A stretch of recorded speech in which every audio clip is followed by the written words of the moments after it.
주 목요일, 그러니까 내일이죠. 내일로 예정된 대통령의 대국민 담화와 기자회견. 담화는 30분을 넘지 않을 거고 기자회견은 형식도 시간도 무제한으로 하겠다. 이게 대통령실 설명입니다. 친윤계 핵심 인사는 어제 그랬어요. 대통령이 화끈하게 할 거다. 이렇게 표현을 했더군요. 근데 중요한 건 화끈함의 방향입니다. 대통령의 담화와 기자회견, 어떤 방향, 어떤 메시지를 담아야 할까요? 국민의힘 장동혁 수석 최고위원의 생각 지금부터 들어보겠습니다. 장동혁 최고위원님 어서 오십시오. 네, 반갑습니다. 에이펙하고 G20 다녀오면 11월 말이 되고 네. 아마 그 즈음에 임기 반환점 도는 뭐 기자회견이 됐든 타운홀 미팅이 됐든 할 거다라고 했었는데 그 시기가 확 당겨졌습니다. 네. 일단 그 부분 어떻게 보십니까? 지금의 여러 상황들에 대해서 그리고 민심에 대해서 많이 듣고 계실 거고요. 또 최근에 여론조사에서 지지율도 계속 낮게 나오고 있습니다. 또 당내에서는 지금의 여러 상황들에 대해서 또 국민들이 우려하는 부분에 대해서 최대한 신속하게 어떤 조치가 필요하다는 목소리들이 있었고요. 예. 그런 것들을 참모들께서 전달하지 않았을까. 그래서 그 의견을 수용해서 조금 시기가 앞당겨진 것 같습니다. 앞당기는 결정은 잘한 거죠? 네. 예. 뭐 어떤 문제가 있거나 뭐 국민들의 우려가 있으면 저는 그에 대한 조치는 빠르면 빠를수록 좋다고 생각합니다. 예. 근데 어제 이 시기가 앞당겨진 배경을 추경호 원내대표가 직접 설명을 하시더라고요. 내가 그날 낮에 대통령실에 가서 건의한 게 전격 수용된 거다. 근데 이런 취지로 설명을 하시던데 반면에 한동훈 대표는 그날 밤에 뉴스 나올 때쯤에 나 보고받았다. 그러셔가지고 저는 보면서 좀 의아했던 게 대통령 기자회견이 앞당겨진 게 추 원내대표의 공이 크다 하더라도 그 비하인드 스토리를 굳이 이렇게 기자들 앞에서 밝히시는 거는 좀 이례적이다. 이런 느낌이 들어서 어떠셨어요? 뭐 저는 추경호 원내대표도 당의 원내를 책임지고 있는 분이고 대통령께서는 여러분과 소통할 수 있고 또 다양한 분의 의견을 들을 수 있다고 생각합니다. 음. 그런데 뭐 담화를 어떤 경위로 하게 됐는지 음. 그 과정을 밝히는 모습이나 그것을 국민에게 전달하는 것도 저는 정치라고 생각하고 그것도 메시지라고 생각합니다. 예. 그런 것 속에서 변화된 모습이 있어야지만 담화에 대한 기대가 있을 것입니다. 어. 이번에는 담화의 형식이나 그 과정을 밝히는 걸 보니 뭔가 새로운 모습. 이제 담화에서 뭔가 기대해도 되겠다라고 하는 기대감을 줄 수 있을 것인데 네. 뭐 이번에 담화 발표에 대한 그런 뭐 이렇게 해서 담화를 하게 됐다라고 하는 모습은 국민들께서 바라볼 때는 기존의 모습과 달라진 모습은 아니라고 생각하실 것 같습니다. 지금 굉장히 좀 애둘러 설명하셨는데 한마디로 이번에도 그럼 한동훈 패싱이네. 아니, 결정을 앞당겨서 한다고 해서 그리고 그 오전에 한동훈 대표가 여러 가지 입장들을 용산의 메시지를 냈기 때문에 거기에 대한 화답으로 앞당겨진 줄 알았는데 추 원내대표가 가서 그게 건의한 게 받아들였다고 얘기하는 거 보니까 한동훈 대표 거 받아들인 거 아니에요라는 메시지를 굳이 국민들한테 알리려고 한 거 보니 이거 달라진 게 아니구나라는 느낌을 받으실 수도 있을 거다 국민들이. 네, 그게 국민들께서는 걱정된다. 네. 한 대표 입장에서 서운하지 않았다면 거짓말이죠.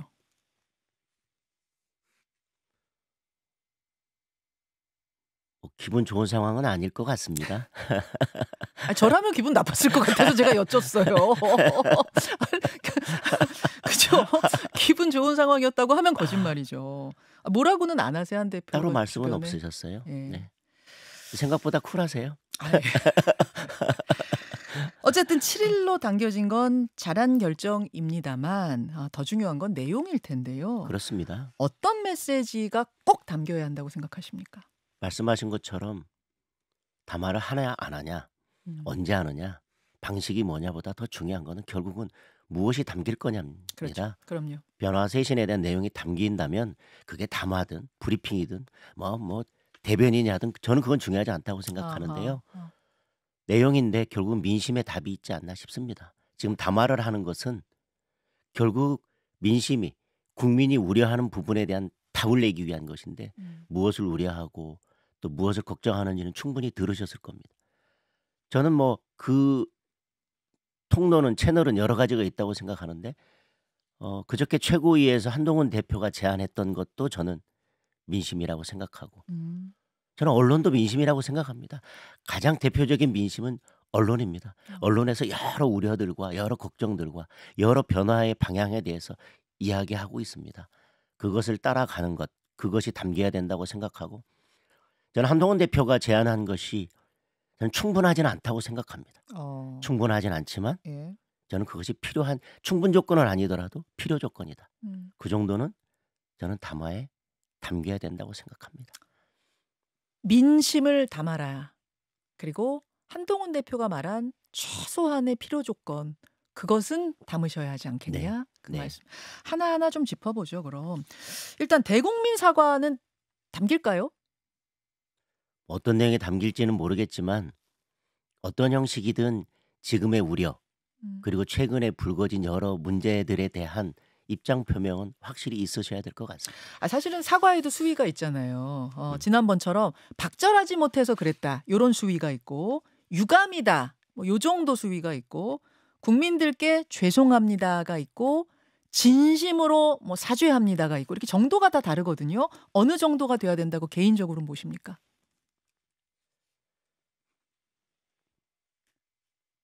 정치에서 입장을 표명할 때, 국민들을 대할 때 저는 국민들이 기대하는 것 이상으로 반발적 더 나갈 때 저는 그게 국민들에게 다가갈 수 있다고 생각합니다. 반발짝 이상을 더 나가라. 국민들이 기대하는. 그러면은 최소한 지난번처럼 박절하지 못해서 그랬다. 그러니까 인간적인 정 때문에 아주 야박하게는 못했다. 이런 식이 되면 곤란하다고 보세요? 저는 그 표현은 사과나 유감 표명이 아니라 설명이라고 생각합니다. 네. 아예 그런 건 좀 하지 마시라고 어떻게 보면 좀 조언을 하시는 느낌이 듭니다. 저는 국민들이 생각하는 것보다 반발짝 더 나가실 때 이 예. 상황을 헤쳐나갈 수 있다. 전 중요한 변곡점이라고 생각합니다. 정말 중요한 변곡점입니다. 정말 중요한 네. 변곡점입니까, 네. 이번이? 이번에 제대로 안 되면 국민들 마음 설득 못 해내고 달래내지 못하면 어떤 상황인데요? 어떤 상황이라기보다는 예. 지금의 여러 상황들을 감안했을 때 그리고 또 우리가 헤쳐나가야 될 여러 산들이 있고 계속 파도가 몰려올 텐데 네. 그런 것들을 잘 헤쳐나가기 위해서는 이번 담화가 저는 큰 전환점이 될 거다. 담화에서 국민들이 원하는 것들을 담아낸다면 앞으로 다가올 여러 야당의 공세를 우리가 잘 헤쳐나갈 수 있고 또 국정 운영의 동력을 다시 확보하는 계기가 될 수 있지 않을까 생각합니다. 한 대표는 인적 쇄신도 강하게 계속 주문하고 있습니다. 근데 대통령실에서는 인위적인 보여주기 식의 인사는 없다는 입장을 공식적으로 고수하고 있습니다. 그리고 친윤계 핵심 이철규 의원은 어제 인터뷰에서 이 정권을 흔들려고 무조건 사람 바꿔라 하는 식은 안 된다. 이런 이야기를 했거든요. 즉 사람 바꾸는 게 뭐가 그렇게 큰 의미가 있다고 자꾸만 바꾸라고 하느냐 이런 취지로 들려요. 어떻게 생각하십니까? 인적 쇄신은 책임을 묻는 게 아닙니다. 누가 잘못했기 때문에 인적 쇄신을 하라는 것도 아니고 국민들이 볼 때 지금의 국정 운영 방향이나 지금의 나아가는 방향이 국민의 눈높이에 맞지 않다고 하면 누가 잘하느냐 잘못하느냐를 따지지 않고 국정 운영의 방향을 바꿀 필요가 있는데 인적 쇄신이 그 국정 운영의 방향을 바꾸겠다는 가장 강력한 메시지 중에 하나입니다. 인적 쇄신이 누구의 책임을 묻는 것입니까? 아니 누가 잘못했는지 조목조목 적어와라 뭐 이런 말씀도 대통령이 하셨잖아요. 그러니까요. 그게 인적 쇄신을 한동훈 대표가 말하는 인적 쇄신은 국정 운영의 방향을 바꾸고 새로운 마음으로 새로운 방향에서 국정 운영의 방향을 다시 잡아가고 국정 운영의 동력을 새롭게 확보하자는 것이지 잘못한 사람 찾아서 뭐 잘못한 것도 이게 무슨 범죄에 이를 정도로 징계를 받을 정도로 잘못한 것을 조목조목 적어오면 범죄 사실을 적어오면 내가 그거 검토하고 그 사람은 이 정도에서 자르고 뭐 이 사람은 뭐 징계하고 경고하고 끝내겠다. 그런 의미로 지금 인적 쇄신을 이야기하는 게 아니지 않습니까? 국정 운영의 방향을 바꾸자고 누구의 책임을 묻자고. 인적 쇄신은 그야말로 쇄신이지 책임이 아닙니다. 책임을 묻는 과정이 아닙니다. 범죄 사실 따지듯이 따지고 들어가자면은 이건 완전히 방향이 다른 인적 쇄신을 해석하는 방향이 전혀 다른 거다 그 그렇게 말씀. 한다면 야당의 탄핵하고 뭐가 다르겠습니까? 그렇다면 어느 정도 범위까지의 인적 쇄신이 있어야 국민들께 충분한 메시지가 될 거라고 보세요? 저는 그 부분도 국민들이 기대하는 것보다 반발짝 더 나가야 된다. 이 어허. 정도면 예. 이제 예. 국정 운영의 방향이 확 바뀌겠구나 아하. 라고 느껴질 정도의 저는 인적 쇄신이 필요하다고 생각합니다. 아까 민심은 언론이 잘 담고 있다고 하셨는데 네. 언론에서는 장관들 개각 정도까지 나오거든요. 그럼 그것보다 반발짝 더 앞선다면 예를 들어 국무총리를 뭐 교체한다든지 이 정도까지도 상징적으로 갈 수 있다고 보십니까? 그것은 대통령께서 결정하실 문제라서 저는 그 범위를 언급하는 것은 적절치 음. 않지만 음. 말씀하신 것처럼 지금 인적 쇄신이든 뭐든 민심이 어떤지에 대해서는 여러 사람들이 말씀하고 있고 언론에서도 충분히 이야기하고 있다고 생각합니다. 그 일각에서 나오는 얘기인데 이런 조언들도 있더라고요. 소수 여당으로서 국정을 원활하게 운영하려면 거대 야당 협조 없이는 지금 어려운 형국인데 그래서 국무총리를 야권 추천 총리로 가보는 건 어떻겠느냐. 이 제안이 사실은 꾸준히 좀 나옵니다. 이거 방법이 될 수 있다고 보세요? 아니면 턱도 없는 소리입니까? 저는 그 어떤 것이든 국정 동력을 다시 확보하고 음. 변화와 쇄신의 모습을 보여줄 수 있다면 저는 지금 어떤 것도 가능하다고 생각합니다. 예. 이 정도면 사실 굉장히 파격적인 건데 지금 못할 게 어디 있겠냐. 다 열려 있다. 저는 다 열려 있다고 생각합니다. 예. 장동혁 수석 최고위원 지금 만나고 있습니다. 김건희 여사 문제에 대해서도 이제 사과만이 아니라 뭔가 해법까지 같이 내놔야 될 것 같아요. 이번 담화에서. 사과에서 그치면 안 되고 이제 이런 해법도 있습니다. 국민 여러분 이게 돼야 될 텐데 일단 한동훈 대표는 즉각적인 대외 활동 자제를 촉구했습니다. 근데 사실 대통령의 그동안 답변은 뭐였냐면 이미 대외 활동은 중단하고 있다. 요거였거든요. 그래서 저는 한동훈 대표나 장동혁 최고위원이 생각하시는 대외 활동 자제란 건 어느 정도 수위를 말하는 건가 좀 궁금했습니다. 한동훈 대표가 말하는 중단은 예. 전면적인 중단을 말합니다. 전면 중단입니까? 네. 전면 중단이라 함은 그러면은 어떤 국제대회, 그러니까 국제 무대, 외교 활동에서도 참여하지 않는 그 정도 중단까지 의미합니까? 제가 파악하기로는 전면 중단을 말씀하시는 걸로 알고 있는데 다만 저는 개인적으로는 그 중요한 외교 예. 무대까지도 뭐 참석하지 말아야 되느냐 그 부분에 대해서는 저는 개인적으로는 정부적인 판단이 필요한 부분이라고 생각합니다. 장동혁 최고위원 개인 생각은 그러하지만 한동훈 대표는 그것까지 포함하는 전면 중단을 의미하는 것으로 안다. 예, 제가 알기로는 그렇습니다. 장동혁 최고위원이 그렇게 아시면 그게 맞아요. 가장 지금 뭐 마음을 터놓고 이야기하시는 분이니까 그렇군요.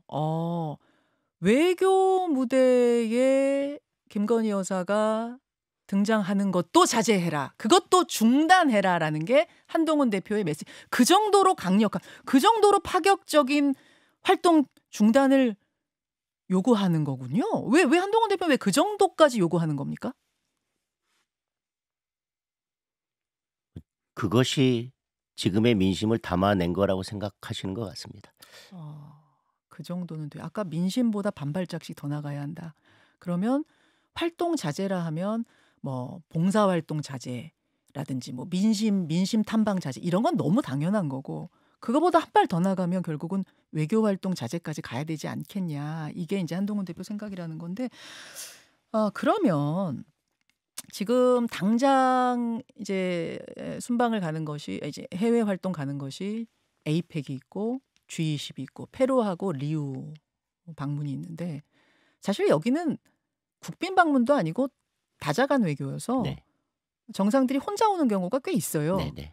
여기는 당연히 안 가야 된다고 이건 장동혁 대표 최고위원도 그렇게 생각하세요? 저는 외교 관례가 있을 것 같습니다. 그리고 어쨌든 대한민국을 대표하는 외교도 있을 것이고요. 네. 그때마다 외교 관례에 따라서 꼭 필요한 외교 무대에 대해서는 아까 말씀드린 것처럼 저는 정무적 판단이 필요하다고 예를 생각하고요. 들면 국빈 방문 뭐 이런 네네. 것들. 이제 예. 그렇지 않은 경우에는 저는 그런 외교 무대에도 저는 뭐 참석하시는 것은 자제할 필요가 있다고 생각합니다. 에이펙이나 G20처럼 그러니까 정상이 혼자 오는 것도 허용되는 뭐 네. 이런 관례들이 꽤 있는 네. 행사는 자제해라. 가지 네. 마셔라. 알겠습니다. 한동훈 대표는 그거보다 한 발짝 더 나가서 전면 중단하셔라. 이렇게 받아들일까요, 대통령이? 아까 말씀드렸지만 지금 매우 중요한 시점에 있습니다. 음. 그리고 앞으로의 여러 국회 상황이 쉽지 않을 것입니다. 그런 것들을 뚫고 나가는 것은 결국은 의석이 절대 부족한 저희 여당이 할 수 있는 것은 민심의 도움을 얻는 것밖에 없습니다. 음. 민심을 얻었을 때만 저희가 그런 모든 것들을 헤쳐나갈 수가 있습니다. 예. 네. 특별감찰관은 뭐 그럼 당연한 거라고 생각하실 뭐 테고요. 특별감찰관이 음. 충분하냐, 지금 상황에서 음. 충분하냐라고 하지만 저는 앞으로 2년 반이 남아있기 때문에요. 네네. 저는 특별감찰관은 필요하다. 다만 네. 그게 충분하냐의 문제는 다른 어떤 조치들이 더 수반될 수반이 때. 되면 예. 그거로서 같이 평가가 예. 돼야지 예. 특별감찰관 하나만 놓고 이야기할 것은 아니고요. 아. 지금 상황에서 특별감찰관이 뭐 해야 되냐, 네. 말아야 되냐, 표결로 가야 되냐 그런 거를 논하는 것 자체가 국민들이 볼 때는 받아들이기 어려울 것 이제는 같습니다. 그 시기도 넘어갔다고 보시는 거죠. 근데 야당은 아니 사과고 뭐 인적 쇄신이고 특별감찰관이고 간에 다 늦었다. 김 여사 특검법만이 답이다. 특검법 받아라. 이런 입장 아니겠습니까? 어떻게 보십니까? 저는 특검에 대해서는 뭐 일관되게 반대하고 있습니다. 지금 여러 차례 거부가 됐고 국회에서 뭐 부결이 됐습니다. 저는 이것을 반대하고 부결하는 국민의힘이 잘못됐다면 저는 국민들의 판단은 이미 내려졌다고 생각합니다. 국민들이 이미 평가하고 계실 겁니다. 특검이 잘못됐다면 특검이 잘못된 대로. 근데 특검을 받아들이지 않는 국민의힘이 잘못됐다면 지금 여러 번 특검을 진행하면서 국민들의 평가는 끝났을 것인데요. 그리고 그로 인한 득점과 실점은 이미 여당이든 야당이든 다 마무리가 됐습니다. 그런데 자꾸 같은 내용의 특검을 반복하면서 거기에 계속 내용만 추가하는 특검이 가리키는 방향. 그래서 한 손에는 특검, 한 손에는 임기 단축 개헌. 두 가지가 가리키는 방향은 저는 명확하다고 생각합니다. 그것은 바로 대통령의 임기 채우는 것을 우리는 받아들일 수 없다라고 하는 것으로 결국은 귀결되기 때문에 뭐 이게 처음이라면 모르겠습니다만은 이미 여러 차례 같은 내용의 특검이 부결되고 그 상황에서 국민들은 이미 누가 잘못하고 있는지를 다 판단했고 그 판단이 결국은 지금의 여론조사에까지 다 국민들의 민심에 반영되고 있는데 이걸 무한 반복하는 것은 저는 다른 정치적 의도라고 생각하기 때문에 저는 특검에 대해서는 일관되게 반대입니다. 그러니까 김건희 여사 특검이라는 것이 결국 탄핵이나 임기 단축 네. 뭐 이런 것을 빌드업하는 과정이라고 판단이 되기 때문에 받을 수 없다 그 말씀이신 거죠? 그렇습니다. 다른 건 다 받아도 그것만은 네. 다른 저희가 있을 것 같아서 네. 안 되겠다. 네. 그 말씀. 근데 대국민 담화 이후에 오히려 민심이 나빠지고 뭐 김 여사도 기대와 다르게 이제 순방 다 가고 그렇게 되면은 국민의힘에서도 이탈표 생길 가능성이 좀 있지 않아요? 저는 특검을 막아내는 거는 저는 민심이라고 생각합니다.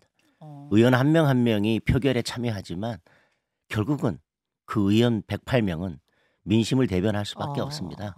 저는 특검을 막아내는 것은 누구 한 명이 막는다고 아니면 누구 한 명이 통과시키자고 한다고 해서 될 문제가 아닙니다.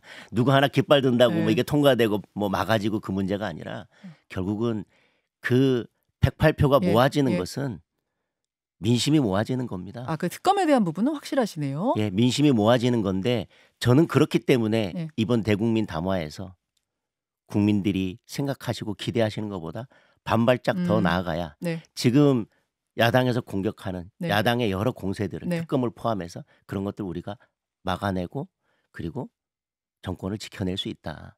그래야 정권을 지켜낸다고 중요한 게 아니라 그러면 이 2년 반 이제 반환점을 도는 이 시점에서 국정 운영의 방향을 완전히 바꾸고 이제 그동안 못했던 것들을 마무리하고 뭔가 새로운 비전을 제시하면서 나아가려면 이번 대국민 담화에서 그런 방향과 의지를 변화의 모습을 담아내야 된다고 생각합니다. 알겠습니다. 여기까지 오늘 말씀 듣죠. 국민의힘의 장동혁 수석 최고위원 오늘 고맙습니다. 감사합니다.